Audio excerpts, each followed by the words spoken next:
सिर्फ अपनी इज्जत बचाने आया हूँ। कैसी हो सकती हूँ? तुम्हें तो अंदाजा होना चाहिए ना। लेकिन मुझे परवाह है जब तक ये चक्कर सिरे से खत्म नहीं हुआ। मुबशरा अपने ससुर के साथ प्लान करती है और जैद को यही शो कराते हैं कि टर्की का बिजनेस टूर अचानक आया है। जैद के फादर कहते हैं कि इस टूर पे तुम्हें मुबशरा के साथ जाना है और तुम लोगों को होटल में एक ही रूम में रहना है, क्योंकि हमारे बिजनेस पार्टनर्स को ये पता नहीं चलना चाहिए कि तुम दोनों के दरमियान कोई अंडरस्टैंडिंग नहीं है।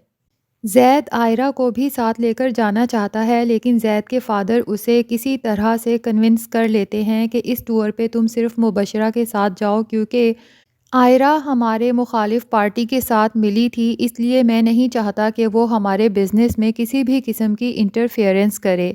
ज़ैद को तो बिल्कुल अच्छा नहीं लग रहा कि वो आयरा को इस तरह से अकेला छोड़कर आउट ऑफ कंट्री जाए, और दूसरी तरफ आयरा को भी ये बात अच्छी नहीं लगी कि ज़ैद और मुबशरा अकेले टर्की चले गए हैं। लेकिन वो फिर भी कोशिश करती है कि पीछे अपने ससुर के साथ ताल्लुकात को बेहतर बना सके, लेकिन उसके ससुर तो उसे किसी तौर भी एक्सेप्ट करने को तैयार नहीं हैं, और वो उसे रियलाइज़ करवाते हैं कि वो 2 टके की लड़की है।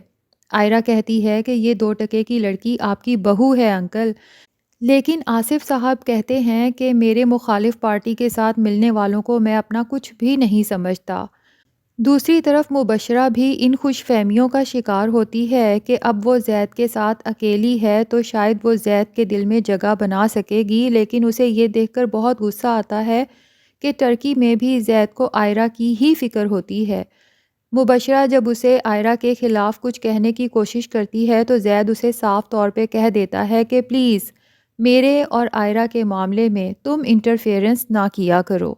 तो अब देखना ये है कि क्या टर्की से वापसी तक आयरा उस घर में रहती है, या फिर ज़ैद के फादर उसे मजबूर कर देंगे घर से और ज़ैद की ज़िंदगी से निकलने के लिए। इस सब को जानने के लिए आपसे रिक्वेस्ट है कि इस चैनल उर्दू टीवी ड्रामास को सब्सक्राइब कर लें ताकि तमाम फेमस ड्रामास के अपडेट्स आप तक पहुंचते रहें।